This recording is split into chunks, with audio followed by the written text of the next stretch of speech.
Hello everyone, and as always, welcome back to my channel. And if it's your first time, welcome to my channel. My name is Marlene. I talk about eating disorder recovery and everything related to healing the relationship with your own body, with food and with movement. And we're gonna dive right into the topic as we always do. And I do want to talk about timelines and the normal way of recovery today. Because when I was in recovery from my eating disorder, I definitely felt like I was doing something wrong or my body was just off. My body was not normal. Because I did make the mistake to compare myself way too much to other people in recovery. I was watching a lot of recovery content, which was extremely helpful, but whenever somebody was bringing up a timeline, that was when I felt worse because my body needed so much longer. My body needed so much longer that it was in extreme hunger. My body needed so much longer to regulate certain things. My body was like holding on longer to overshoot weight, and I just felt like this is not working for me. What if it's not working for me? Also, when I started recovery, I was miserable, and I was miserable for a very long time. I was not feeling better. I was not feeling more energetic. I was not feeling better or healthier physically. In fact, I actually felt worse. I remember that I felt like I was losing my ability to move. I think I told that before, there was one situation where I was trying to climb over a relatively short wall, and I was trying to push myself up and I couldn't, which I was actually able to before, even though I didn't have any energy or power in my eating disorder. But it felt like now I am super immobile. I can't even bend down to tie my shoes. I can't even push myself up. I can't do anything. I was out of breath after a few steps and I felt horrible. Until I learned, and I actually learned that way later, that this is so freaking normal. And there are so many different reasons for that. But I wanted to dive a little bit more into the topic because I know that a lot of people feel that way. I have been working with quite a few people in eating disorder recovery, and a lot of people bring that up. And of course, it always varies. I've been also working with a lot of people who have felt better in recovery, or whether recovery was going a little bit faster, or whether the body didn't need as long. But I just want you to know that either way, it is normal. And it's extremely frustrating when you realize, well, my body might be the kind of body that needs longer. Or for me, it might be a little bit harder of a way. That's extremely frustrating, and it feels unfair because you already made that super hard decision to make a change and to choose recovery. And now you're not even getting anything out of it, but you're actually feeling worse. And again, this is something that I struggled with a lot. It made me feel very hopeless. And I was doubting my decision to recover the whole time. And at the same time, I felt like I can't even go back. I don't know if I could go back now. And that made me feel extremely scared because it felt like I felt like I lost the ability to go back, even though that was just my body protecting me. And I'm extremely happy that I did not go back because in the end, everything did work out, but it just took longer than it does take for a lot of people. So let's talk a little bit about timelines and what these timelines refer to often. So the first one, I just said it, is something like extreme hunger. Those of you who are experiencing extreme hunger might have heard all sorts of timelines. Some people said, oh yeah, for me it took a couple of weeks and then it went down again. Other people said, oh yeah, it took a couple of months. Well, in my case, it took, I want to say, over 2 years.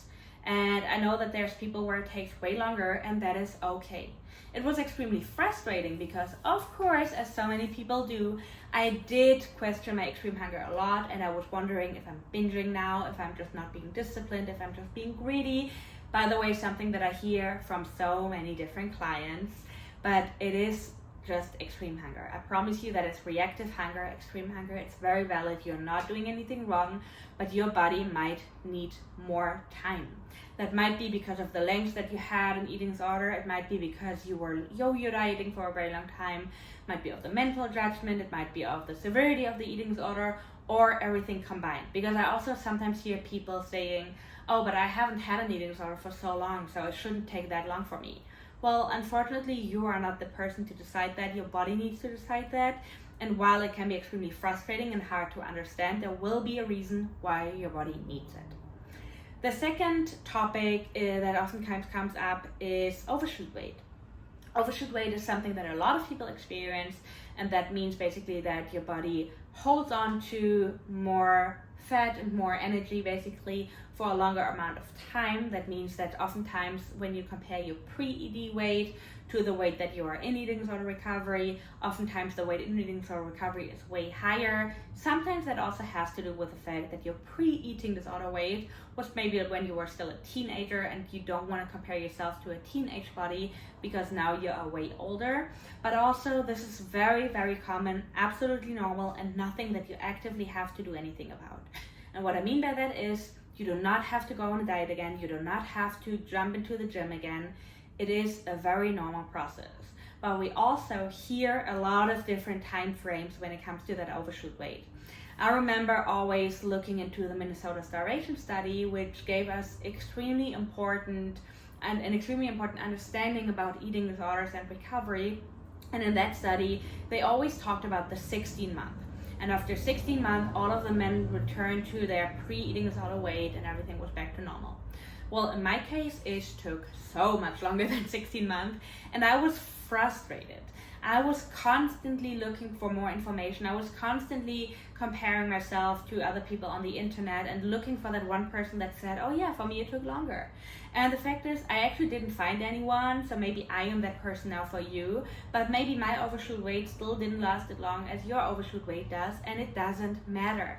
Because the whole point is, as long as you're holding on to that idea of, oh, I need to lose my overshoot weight again, that is also how long you're still going to stick with these thoughts and where you still are not going to get free and you're not going to get into the whole full acceptance point.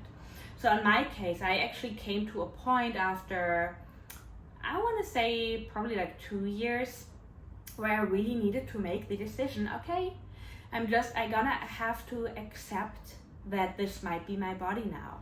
I might not like it, it might feel unfair, I might even feel like I messed up my body with my eating disorder, but in the end, I cannot change it now, and I'm not gonna go back to my eating disorder, so I have to accept it.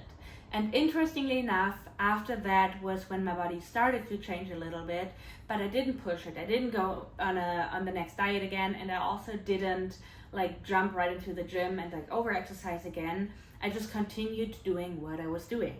But again, for me, that still doesn't mean my overshoot weight probably lasted closer to 3 years or something like that. I didn't weigh myself in recovery, and again, it also doesn't matter because your body's timeline might be different. And then actually afterwards, when I was like already way recovered and not really thinking about those things for myself anymore, I found a follow-up study for the Minnesota starvation study in which they actually claimed that a lot of the men took like 5 years or even longer to get back to their pre-eating disorder, not only weight but also behavior, so that it took them way longer. That gave me a little bit more of a peace of mind, even though again in that case I actually didn't really worry about that too much anymore.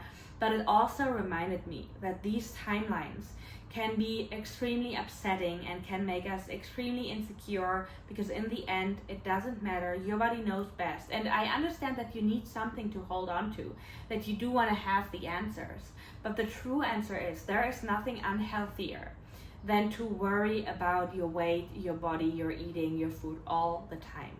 Same thing goes when it comes to intuitive eating or finding your balance back again with eating, which is just so individual. It looks so different for every person. But the most important thing is that you do not stress about eating intuitively again, because as soon as you stress about it, that is going to be unhealthy, and that's also going to have an impact again, because then your body and your brain do not feel safe anymore.